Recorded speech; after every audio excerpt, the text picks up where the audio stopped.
இந்த வீடியோல நம்ம பார்க்க போறது நான் ஸ்டீராய்டல் ஆன்டி இன்ஃப்ளமேட்டரி ட்ரக்ஸ் NSAIDsனா என்றால் என்ன, அதோட வகைகள் என்னென்ன அண்ட் ப்ரோஸ்டாக்லாண்டின் சிந்தசிஸை ப்ரோஸ்டாக்லாண்டின் உருவாகிறத எப்படி தடுக்குது அப்படிங்கிறத பார்க்க போறோம். இந்த வீடியோவை முடிச்சிருக்கும் பொழுது NSAIDs பற்றி உங்களுக்கு ஒரு முழுமையான புரிதல் வந்திருக்கும். முதல்ல NSAIDsனா என்ன? NSAIDs என்பதோட விரிவாக்கம் நான் ஸ்டீராய்டல் ஆன்டி இன்ஃப்ளமேட்டரி ட்ரக்ஸ். நான் ஸ்டீராய்டல் அப்படிங்கிறது இதுல ஸ்டெராய்ட் கெமிக்கல்ஸ் கிடையாது.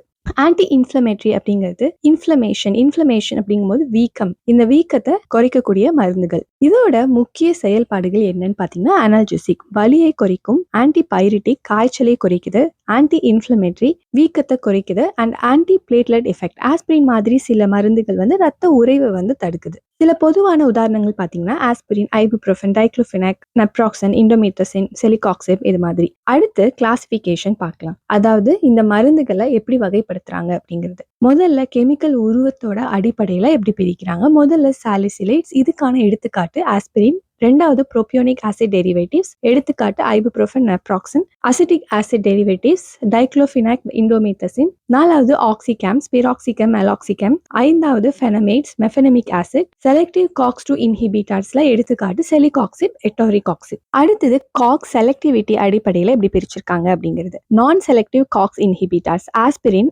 ஐபுப்ரோஃபன், டைக்ளோஃபெனாக். செலக்டிவ் காக்ஸ்2 இன்ஹிபிட்டார்ஸோட எடுத்துக்காட்டு celecoxib, etoricoxib. Irreversible COX inhibitor, இதுக்கான எடுத்துக்காட்டு ஆஸ்பிரின். அடுத்து டியூரேஷன் ஆஃப் ஆக்ஷன், எவ்வளோ நேரம் இந்த மருந்தோட எஃபெக்ட் செயல்பாடு இருந்துகிட்டு இருக்கும் அப்படிங்கிறது அடிப்படையில் எப்படி பிரிச்சிருக்காங்க. ஷார்ட் ஆக்டிங், கொஞ்ச நேரத்துக்கு மட்டும் இருக்கிறது, இதுக்கு எடுத்துக்காட்டு ஐபுப்ரோஃபன். லாங் ஆக்டிங், ரொம்ப நேரத்துக்கு ஆக்ட் பண்ணக்கூடிய மருந்து பிராக்சிகம். அடுத்தது ப்ரோஸ்டாக்லாண்டின் சிந்தசிஸ், ப்ரோஸ்டாக்லாண்டின் உருவாக்குறத எப்படி தடுக்குது அப்படிங்கிறத பார்க்கலாம். அப்போ அதுக்கு ப்ரோஸ்டாக்லாண்டின் எப்படி உருவாக்குறதுங்கிறத ஃபர்ஸ்ட் தெரிஞ்சுக்கணும். ஸோ செல் மெம்பரேன் டேமேஜ் ஆச்சுன்னா பாஸ்போலிபேஸ் A2ங்கிற ஒரு என்சைம் மூலியமா அரக்கிடோனிக் ஆசிட் மெம்பரேன்ல இருந்து ரிலீஸ் ஆகுது. இந்த அரக்கிடோனிக் ஆசிட் சைக்ளோ ஆக்சிஜனேஸ் என்சைம் மூலியமா, ரெண்டு என்சைம் இருக்கு இதுல, COX1, COX2. இந்த ரெண்டு என்சைம் மூலமும் ப்ரோஸ்டாக்லாண்டின் த்ரோம்போக்சைன்காவும் உருவாகுது.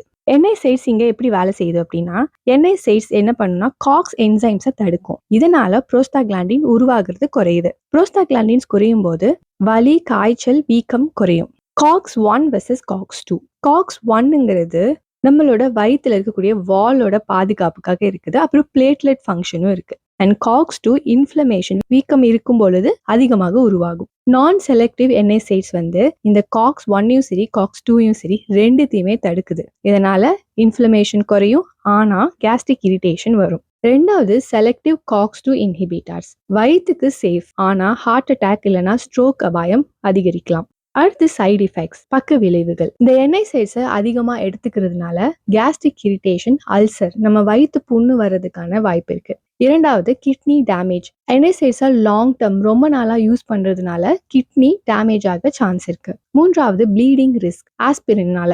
நான்காவது ரேயஸ் சிண்ட்ரம். ஐந்தாவது CV ரிஸ்க், அதாவது கார்டியோவாஸ்குலார் ரிஸ்க், ஹார்ட் பிளட் வெசல்ஸ்க்கான பிரச்சனைகள் வர்றதுக்கான வாய்ப்பு இருக்கு. ஸோ NSAIDsனா என்ன, அதோட கிளாசிஃபிகேஷன்லாம் என்ன, அண்ட் NSAIDs எப்படி வேலை செய்யுது அப்படிங்கறத ஒரு பேசிக்கா பார்த்துருக்கோம். இதுக்கப்புறம் வரக்கூடிய வீடியோஸ்ல ஒவ்வொரு வகை NSAIDs பத்தியும் தெரிஞ்சுக்கலாம். அண்ட் என்னோட சேனல்ல அப்லோட் பண்ற videos pharmacy students, nursing students, pharmacology படிக்கிற ஸ்டூடெண்ட்ஸ்க்குலாம் ஹெல்ப்ஃபுல்லா இருக்குங்கிறத நம்புறேன். அண்ட் நீங்களும் அதை ஃபீல் பண்ணீங்கன்னா சேனலை சப்ஸ்கிரைப் பண்ணிக்கோங்க. நெக்ஸ்ட் வீடியோல பார்க்கலாம்.